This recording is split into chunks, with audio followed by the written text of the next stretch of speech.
من يهده الله فلا مضل له ومن يضلل فلا هادي له وأشهد أن لا إله إلا الله وحده لا شريك له وأشهد أن محمدا عبده ورسوله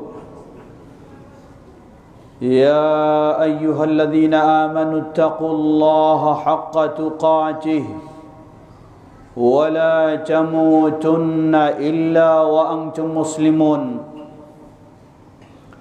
أما بعد فإن خير الحديث كتاب الله وخير الهدي هدي محمد صلى الله عليه وسلم وشر الأمور محدثاتها وكل محدثة بدعة وكل بدعة ضلالة وكل ضلالة في النار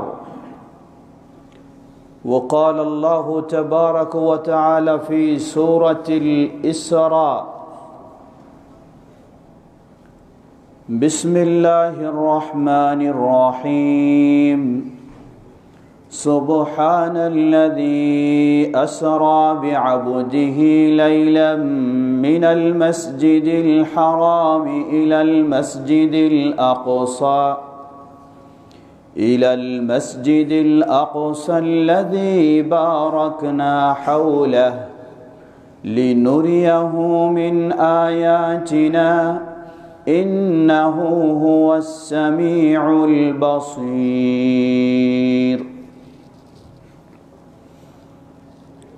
আলহামদুলিল্লাহ। শুরুতে আবারও প্রশংসা জ্ঞাপন করছি সেই আল্লাহ সুবহানাহু ওয়া তাআলার, যার বিশেষ তৌফিকে আমরা তার দ্বীনের পথে চলার সৌভাগ্য লাভ করেছি, যিনি আমাদেরকে তার দ্বীনের পথে কবুল করে আমাদেরকে সম্মানিত মর্যাদাশীল করেছেন। তার এই প্রশংসা জ্ঞাপনার্থে বলি আলহামদুলিল্লাহ। অতঃপর অসংখ্য সালাত ও সালাম পেশ করছি প্রিয় রাসূল মুহাম্মদ সাল্লাল্লাহু আলাইহি ওয়াসাল্লাম, তাঁর আসহাবি কেরাম, আহলি বাইত, শেষ দিবস পর্যন্ত তাঁর প্রতিটি একনিষ্ঠ অনুসারীদের উপর। সমবেত মুসল্লিবৃন্দ, সকলের অবগতির জন্য বলছি, জুমার খুতবা এবং অন্য আলোচনা দুটো এক নয়। জুমার খুতবার বিশেষ বৈশিষ্ট্য হল, খতিব যখন মেম্বারে দাঁড়াবেন এরপর থেকে প্রতিটি উপস্থিত মুসল্লিকে অত্যন্ত নীরবতার সাথে মনোযোগ সহকারে খুতবা শুনতে হবে। কোরআন তেলাওয়াত নিশ্চয়ই কোনো সন্দেহ নেই ভালো কাজ, কিন্তু এই সময়েও সেটি নিষিদ্ধ। সকল দোয়া দুরূদ এর ব্যস্ত থাকা নিষিদ্ধ। বরং আপনি যদি খুতবা শোনা ব্যতীত অন্য কাজে ব্যস্ত থাকেন তাহলে আপনার জুমার মর্যাদা বাতিল হয়ে যাবে। কঠিনভাবে বলেছেন আল্লাহ রাসূল সাল্লাম। শুধু নিজে ব্যস্ত নয়, আপনার পার্শ্বে কেউ কথা বলছে, কেউ ভিন্ন কাজ করছে, আপনি শুধু তাকে বললেন উসকুত, তুমি চুপ হও। আপনি ভালো কাজ করেছেন, তাকে নিষেধ করছেন, কিন্তু তাকে নিষেধ করবেন এতটুকু আপনার অনুমতি নাই, এতটুকু অনুমতি নাই। তাহলে যিনি এই কাজ করবেন, মোবাইলের ব্যস্ততা বা তেলাওয়াতের ব্যস্ততা সম্পূর্ণ নিষিদ্ধ। আল্লাহ আমাদের জুমার গুরুত্ব বোঝার এবং তা মেনে চলার তৌফিক দান করুন।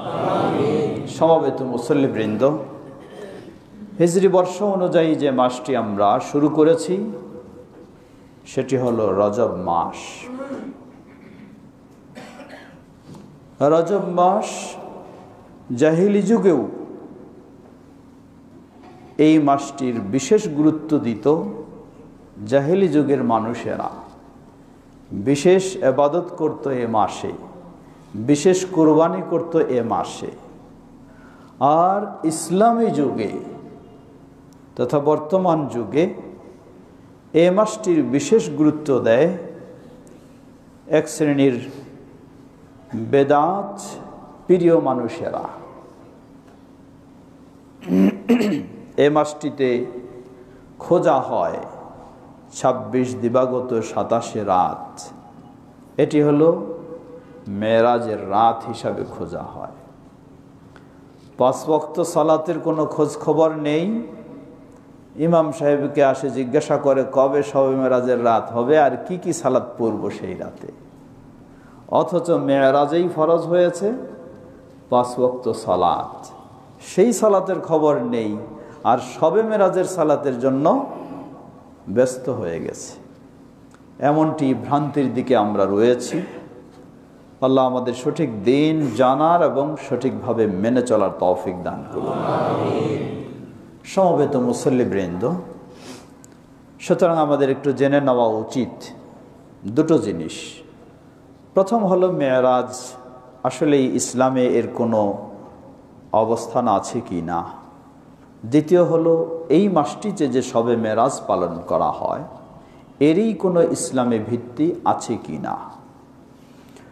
জবাব, প্রথম বলবো আহলুস সুন্নাহ ওয়াল জামাআতের আকীদা অনুযায়ী নবী সাল্লাল্লাহু আলাইহি ওয়াসাল্লামের জীবনে আল্লাহ রাব্বুল আলামিন তার নবুয়ত এবং রিসালাতকে প্রতিষ্ঠিত করার জন্য, প্রমাণ করার জন্য অনেক মুজিজা দান করেছেন। মুজিজা অর্থ হলো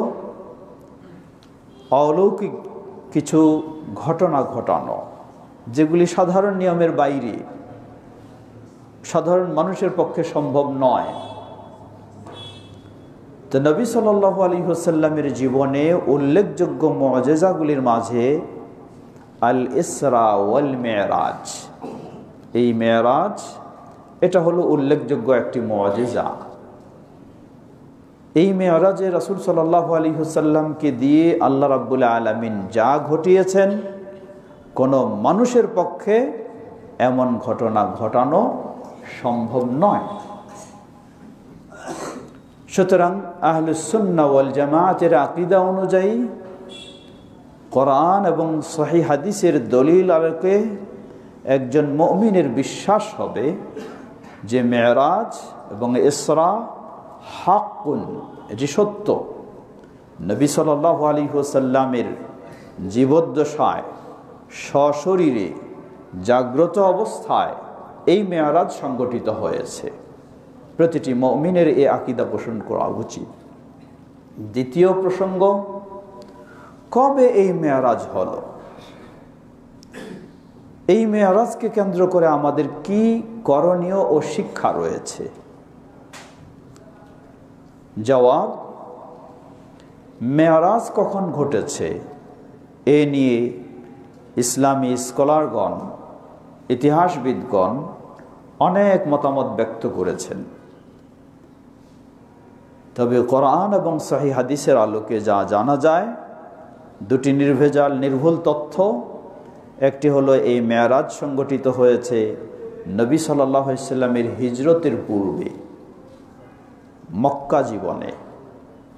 দ্বিতীয় হলো এই মেরাজ সংগঠিত হয়েছে রাতের বেলা, দিনের বেলা নয়। কিন্তু কোন সালে, কোন মাসে, কোন দিনে এ মর্মে নির্ভরযোগ্য, গ্রহণযোগ্য কোনো সঠিক প্রমাণ নেই।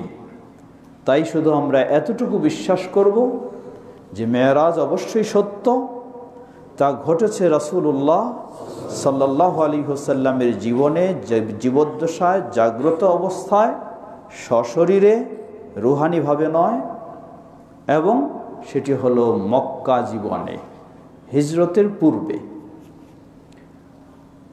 কোরআনুল কারীমে আল্লাহ সুবহানাহু ওয়া তাআলা সূরা বনী ইসরাঈল প্রথম আয়াত, সেখানে আল্লাহ রাব্বুল আলামিন ইসরা সম্পর্কে আলোকপাত করেছেন।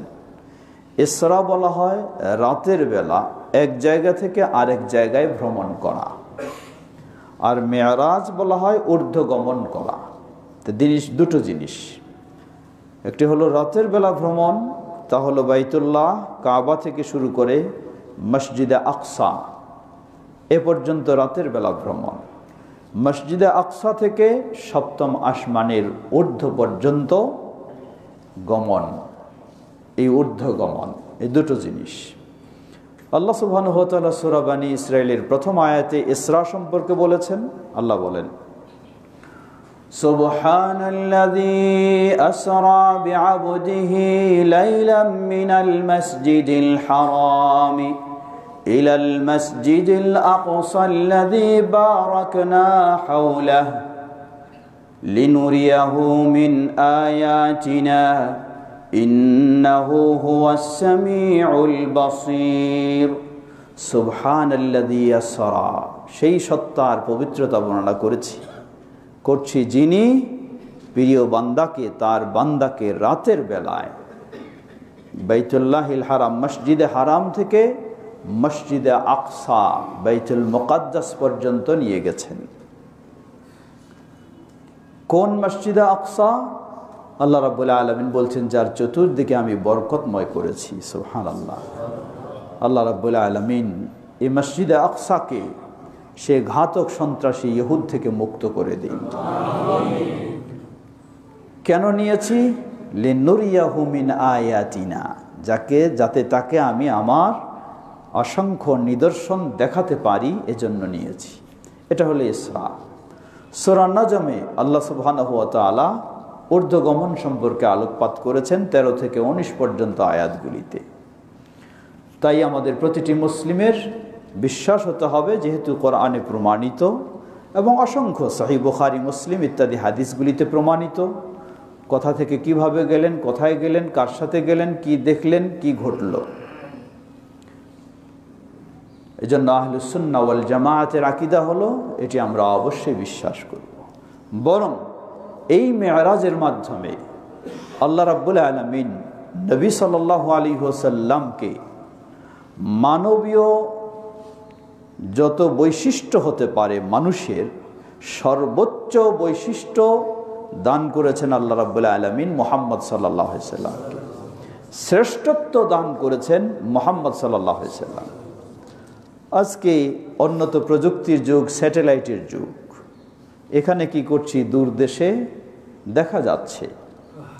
এই মেরাজ প্রমাণ করে দেয় 1400 বছর পূর্বে নবী সাল্লাল্লাহু আলাইহি ওয়াসাল্লামকেও আল্লাহ রাব্বুল আলামিন এই স্যাটেলাইটের মাধ্যমে বাইতুল মুকাদ্দাস দর্শনের সুযোগ করে দিয়েছিলেন।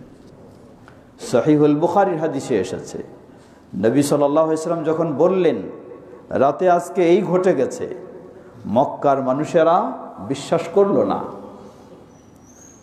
হাদিস সহিহুল বুখারী, ওয়ালাম্মা কাযাবাতনি কুরাইশ, আমি যখন বাইতুল মুকাদ্দাসে যাওয়ার কথা কুরাইশের কাছে বর্ণনা করলাম, তারা আমাকে মিথ্যা জানলো, অস্বীকার করলো, এটা মেনে নিল না। তিনি বলছেন যে ফাকুমতু ফিল হিজরি, আমি তো নিজে নিজে ঘটাইনি, ঘটাইছেন আল্লাহ সুবহানাহু ওয়া তাআলা। সুতরাং এ থেকে বিজয় দান করবেন আল্লাহ রাব্বুল আলামিন। মক্কার মানুষেরা এটা অস্বীকার করলো। শেষটাই তারা বলল যে ঠিক আছে, আপনি গেছেন বাইতুল মুকাদ্দাসে, কারণ মক্কার কেউ কেউ সেই বাইতুল মুকাদ্দাসে গেছে, মসজিদ আকসা দেখেছে। সেই সময়ে সবচেয়ে দ্রুতগতি বাহনে মক্কা থেকে, কাবা থেকে বাইতুল মুকাদ্দাস যেতে 1 মাস পূর্ণ সময় লাগতো, 1 মাস। আর সেটা নবী সাল্লাল্লাহু আলাইহি ওয়াসাল্লাম সামান্য কয়েক মুহূর্তের মধ্যে তিনি গেলেন, আবার ঘুরে আসলেন, আবার ঊর্ধ্বজগৎ কত কিছু গেলেন। তাই তারা বিশ্বাস করল না, বলে এটা অবাস্তব বিষয়, এটা কল্পকাহিনী। কি প্রমাণ? তারা বলে আমরা পরীক্ষা করব, আপনি কি দেখে আসলেন বাইতুল মুকাদ্দাসে। কিন্তু নবী সাল্লাল্লাহু আলাইহি ওয়াসাল্লাম তো পরীক্ষায় প্রশ্নের উত্তর দিতে হবে এই চিন্তা নিয়ে দেখে আসেন নাই। আল্লাহর উপর ভরসা, প্রস্তুত হয়ে গেলেন। তিনি বলছেন কুমতু ফিল হিজরি, সহিহুল বুখারীর হাদিস, আমি বাইতুল্লাহর হেজের, হাতিম বলি যেটা আমরা, অর্ধওয়াল যেই সাইডে, সেটার ভিতরে আমি দাঁড়ালাম। ফাজাল্লাল্লাহু লি বাইতুল মুকাদ্দাস, যখন আমি সেখানে দাঁড়ালাম, আল্লাহ সুবহানাহু ওয়া তাআলা আমার চোখের সামনে বাইতুল মুকাদ্দাসকে তুলে ধরলেন। সুবহানাল্লাহ। আমি স্বচক্ষে বাইতুল মুকাদ্দাস দেখছি, আর তারা আমাকে যা প্রশ্ন করছে প্রশ্নের আমি জবাব দিচ্ছি। সুবহানাল্লাহ।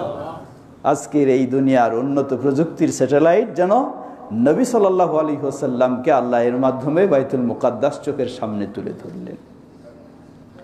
সমবেত মুসল্লিবৃন্দ, সুতরাং এই উন্নত প্রযুক্তির যুগে আমরা মনে করছি মানুষ এখন ঊর্ধ্ব গমন করছে, বিভিন্ন গ্রহ উপগ্রহে যাচ্ছে, মানুষ কতই না শীর্ষে পৌঁছে যাচ্ছে, শ্রেষ্ঠত্বে পৌঁছে যাচ্ছে। আপনি কি জানেন আল্লাহ সুবহানাহু ওয়া তাআলা তার প্রিয় নবী মুহাম্মদ সাল্লাল্লাহু আলাইহি সাল্লামকে এত ঊর্ধ্বে নিয়েছেন, কিয়ামত পর্যন্ত কোনো মানুষের সেই ঊর্ধ্বে যাওয়া সম্ভব হবে না। কারণ আজকে মঙ্গল গ্রহ বলুন আর চাঁদের দেশ বলুন আর যাই বলুন, সব কিছু হলো প্রথম আসমানের ভিতরেই। আল্লাহ সুবহানাহু ওয়া তাআলা নবী সাল্লাল্লাহু আলাইহি সাল্লামকে নিয়েছেন প্রথম আসমানে, এরপরে দ্বিতীয় আসমানে, তৃতীয় আসমানে, চতুর্থ আসমানে, পঞ্চম আসমানে, ষষ্ঠ আসমানে, সপ্তম আসমানে, যেখানে জিবরিল আলাইহিস সালাম এর সীমাবদ্ধতা এসে গেছে, আর যেতে পারবেন না, তার উপরও আল্লাহ সুবহানাহু ওয়া তাআলা নবী সাল্লাল্লাহু আলাইহি ওয়াসাল্লামকে নিয়েছেন। নেওয়ার পরে তিনি আল্লাহর অতি নিকটে পৌঁছে গেছেন। যেই ঊর্ধ্ব গগনে যাওয়া পৃথিবীর কোনো মানুষের পক্ষে এটি সম্ভব কোনোদিনই হবে না, সেই শ্রেষ্ঠত্ব আল্লাহ রাব্বুল আলামিন নবী মুহাম্মদ সাল্লাল্লাহু আলাইহি ওয়াসাল্লামকে দান করেছেন, এটি এই মেরাজের মাধ্যমে। সমবেত মুসল্লিবৃন্দ, সুতরাং এই মেরাজ এটি নবী সাল্লাল্লাহু আলাইহি ওয়াসাল্লামের জীবনে একটি অলৌকিক ঘটনা, একটি বড় মুআজিজা, যার মাধ্যমে আল্লাহ রাব্বুল আলামিন তার নবুয়ত এবং রিসালাতের সত্যতা প্রমাণ করেছেন। অতএব আমাদের প্রতিটি মুসলিমের কোরআন এবং সুন্নাহর আলোকে, সঠিক প্রমাণের আলোকে এই মেরাজকে অবশ্যই আমরা বিশ্বাস করব এবং এটা মেনে নেব, কোনোভাবে অস্বীকার করার কোনো সুযোগ নেই। কিছু মানুষ বহু কল্পকাহিনী তৈরি করেছে। কি কল্পকাহিনী? যে এই এক মাসের পথ নবী সাল্লাল্লাহু আলাইহি ওয়াসাল্লাম গেলেন, কিভাবে গেলেন, এই সময় কি হয়েছিল, আল্লাহ রাব্বুল আলামিন সময়টাকে স্থির করে রেখেছিলেন, তাই ঘুরে আসলেন, অনেক কিছু করে আসলেন, তারপরে আবার সময়টাকে চালু করলেন তার মতো, যাই অল্প সময়ের মধ্যে সব কিছু দেখায়। এটি একটি বোকামি কথা ছাড়া আর কিছুই নয়। যেই আল্লাহ সুবহানাহু ওয়া তাআলা সময়টাকে স্থির করে রাখতে পারবেন, সেই আল্লাহ সুবহানাহু ওয়া তাআলা কি এক মুহূর্তের মাঝে সব ঘটাই দিতে পারবেন না? অবশ্যই পারবেন। তাহলে যেটার প্রমাণ নেই সেটি আপনি টানা হেঁচড়া করে অযথা কেন ভিত্তিহীন প্রমাণ দিয়ে, ভিত্তিহীন কথা দিয়ে আপনি এগুলিকে বানাবেন? এটি তো অলৌকিক ঘটনা এজন্যই যে আল্লাহ সুবহানাহু ওয়া তাআলা ব্যতিক্রমভাবে ঘটিয়েছেন। যা মানুষের প্রয়োজন হয় এক মাসের, সেটি মুহূর্তের মাঝে আল্লাহ রাব্বুল আলামিন ঘটিয়েছেন। এজন্যই তো অলৌকিক, এজন্যই তো এটি মুআজিজা। সুতরাং ওই ধরনের বানাওয়াটি কল্পকাহিনী কখনোই গ্রহণ করা উচিত নয়। যা কোরআন এবং সহিহ হাদিসে প্রমাণিত, সেই আলোকেই আমরা এই মেরাজকে গ্রহণ করব এবং বিশ্বাস করব। আল্লাহ আমাদের সঠিক বিষয়ে ধারণা রাখার তৌফিক দান করুন। ওয়া আখিরু দাওয়ানা আলহামদুলিল্লাহি রাব্বিল আলামিন। সাল্লাল্লাহু আলাইহি।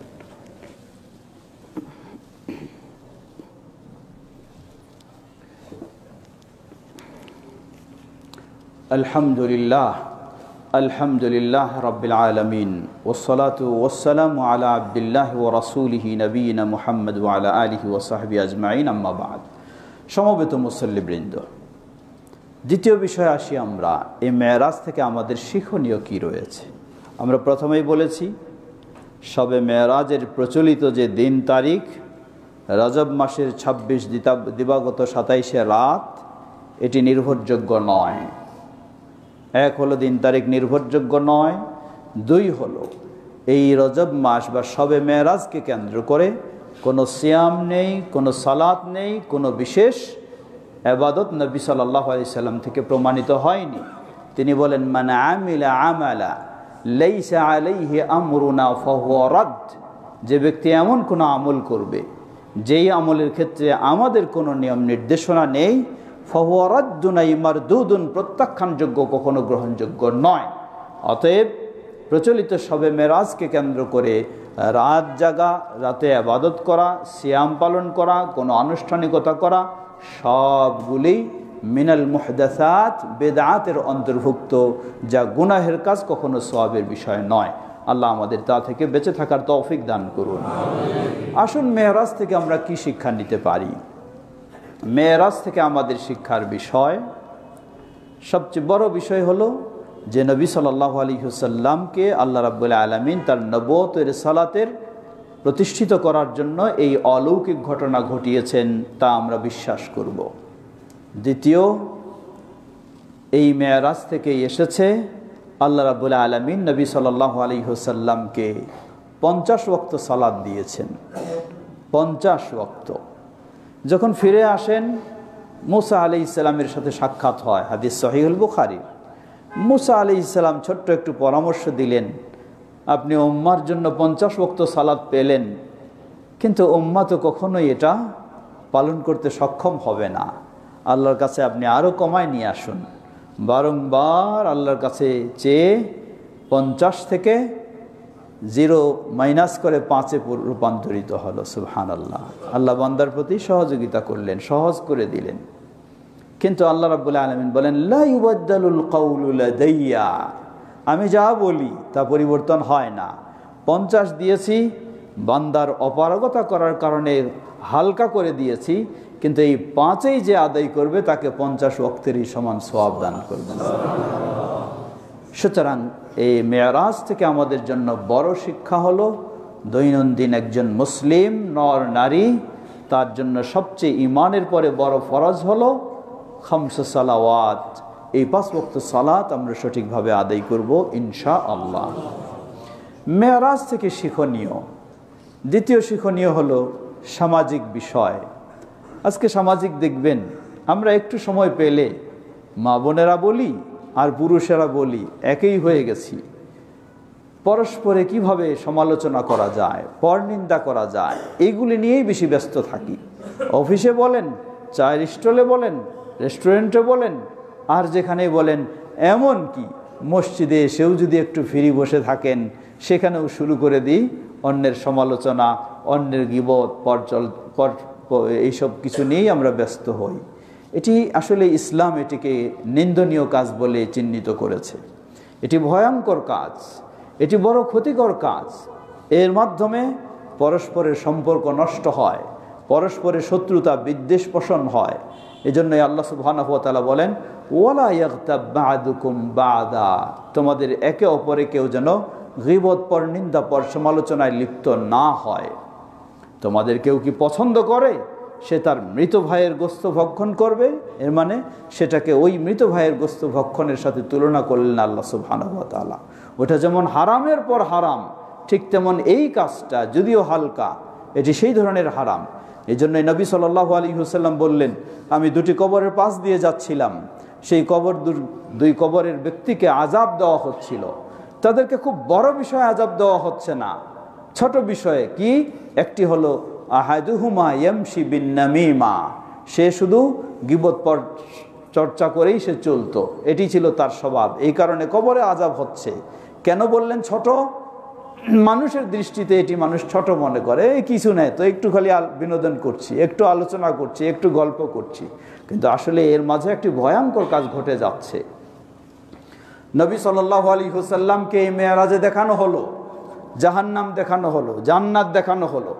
তিনি দেখলেন জাহান্নাম, এক শ্রেণীর মানুষ যাদের হাতের নখগুলি বড় বড়, সেগুলি দিয়ে তাদের চেহারা, পার্শ্বদেশের গোস্তগুলো খামচায় খামচায় এবং কঠিন যন্ত্রণা ভোগ করছে।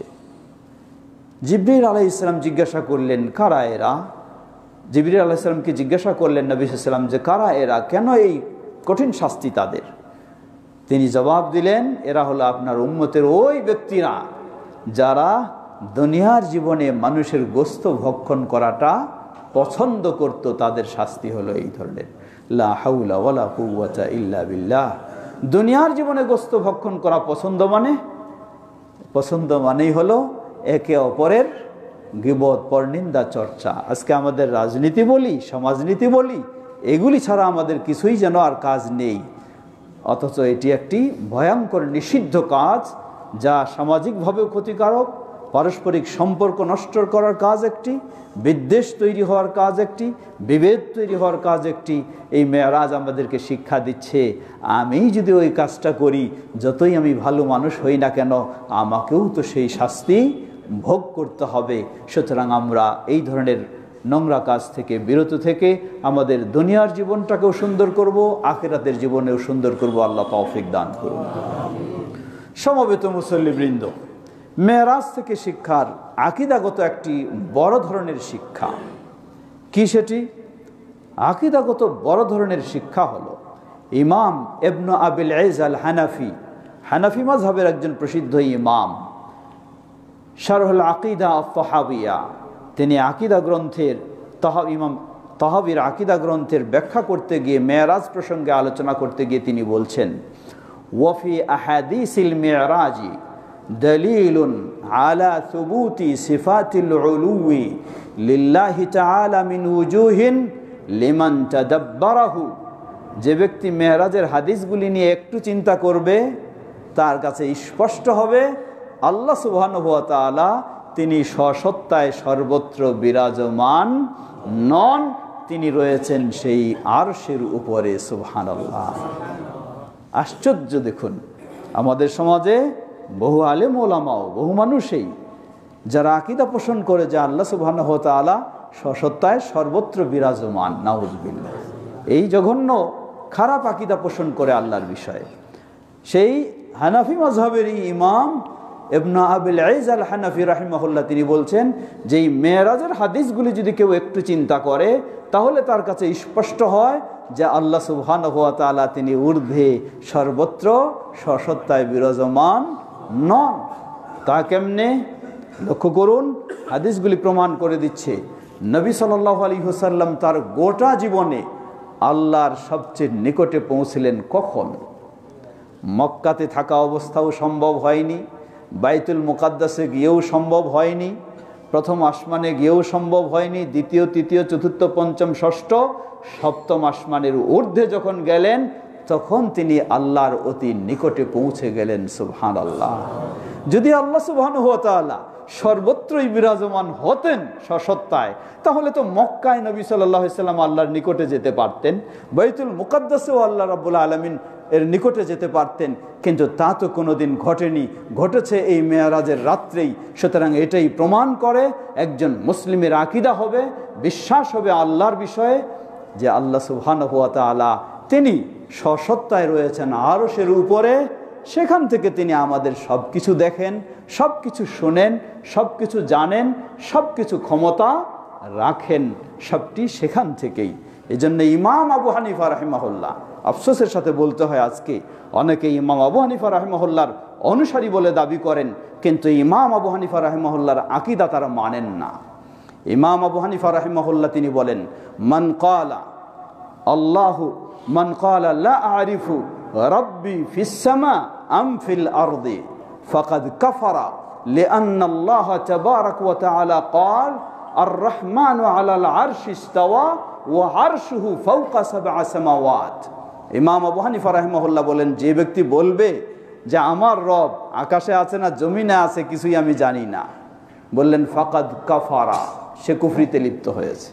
তার আকীদা কুফরি আকীদা। এটা কেন? লিআন্না আল্লাহ তাআলা ক্বাল আর রহমানু আলাল আরশি ইসতাওয়া, স্বয়ং আল্লাহ নিজেই বলেছেন দয়াময় রহমান তিনি রয়েছেন আরশের উপরে, ওয়া আরশুহু ফাওকা সাবআ সামাওয়াত, আর আল্লাহর আরশ হলো সপ্ত আসমানের ঊর্ধ্বে, তার ঊর্ধ্বে হলেন আল্লাহ সুবহানাহু ওয়া তাআলা। সুবহানাল্লাহ। ইমাম আবু হানিফা রাহিমাহুল্লাহ বলেন, এটা হবে একজন মুমিনের আকীদা। সে বিশ্বাস করবে আল্লাহর বিষয়ে, ঈমান আনবে যে আল্লাহ সুবহানাহু ওয়া তাআলা তিনি সপ্ত আসমানের ঊর্ধ্বে আরশের উপরে আল্লাহ রাব্বুল আলামিন রয়েছেন, স্বসত্তায় তিনি সর্বত্র বিরাজমান নন। সুতরাং এরপরেও কেউ যদি বলে আল্লাহ কথায় জানি না, তাহলে সে ব্যক্তি কুফরি আকীদায় রয়েছে। আজকে এই মেরাজ আমাদেরকে সেই শিক্ষা দিচ্ছে।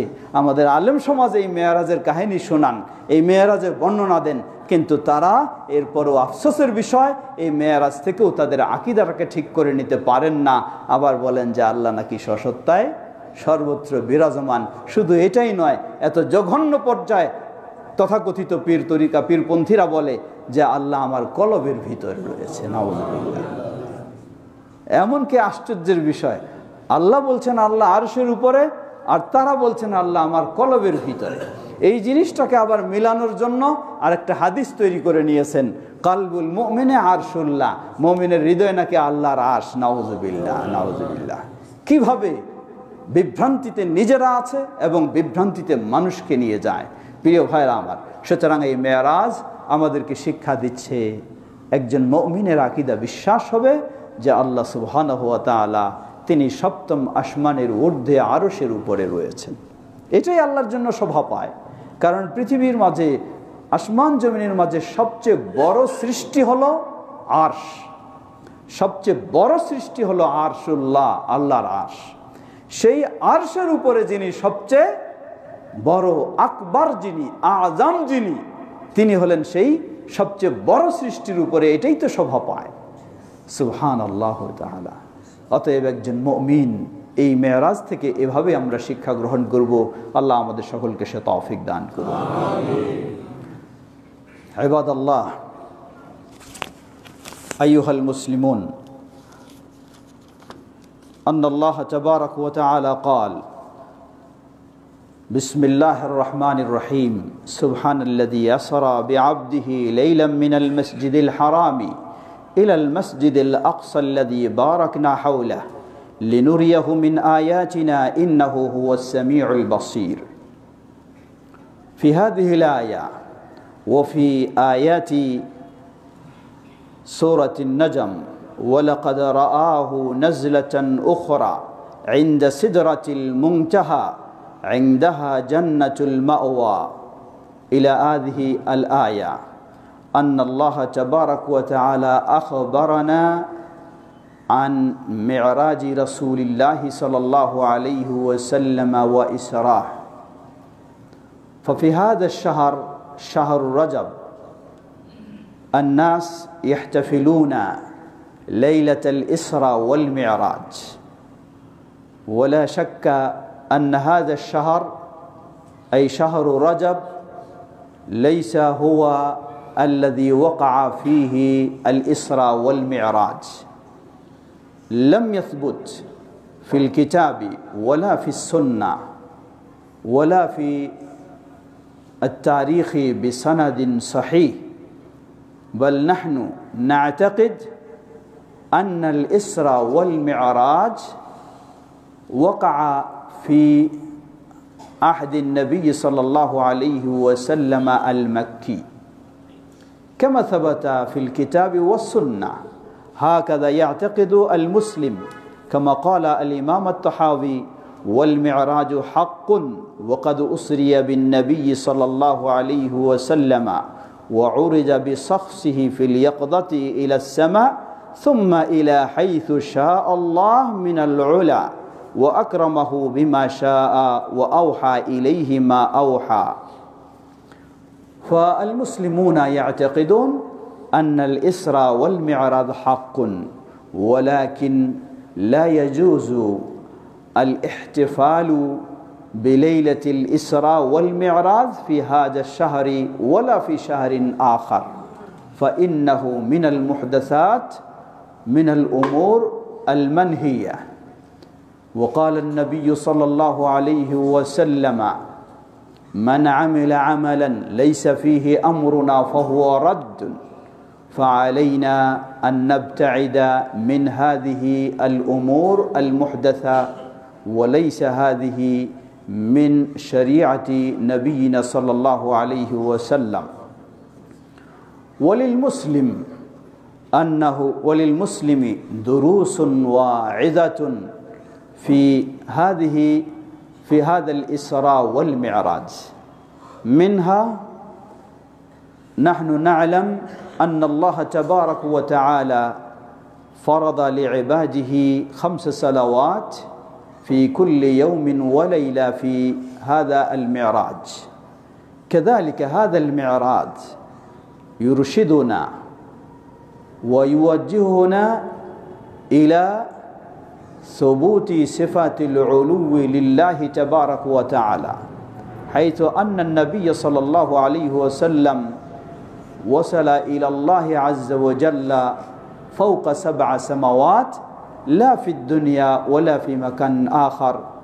فلذلك يقول الإمام ابن أبي العز الحنفي رحمه الله: وفي أحاديث المعراج دليل على ثبوت صفة العلو لله سبحانه وتعالى من وجوه لمن تدبره. فنسأل الله عز وجل أن يوفقنا لما يحب ويرضى، ونسأل الله أن يرزقنا فهم الكتاب والسنة على فهم سلف الأمة. هذا وصلى الله على نبينا محمد وعلى آله وصحبه وسلم. اللهم صل على محمد وعلى آل محمد كما صليت على إبراهيم وعلى آل إبراهيم إنك حميد مجيد. اللهم بارك على محمد وعلى آل محمد كما باركت على إبراهيم وعلى آل إبراهيم إنك حميد مجيد.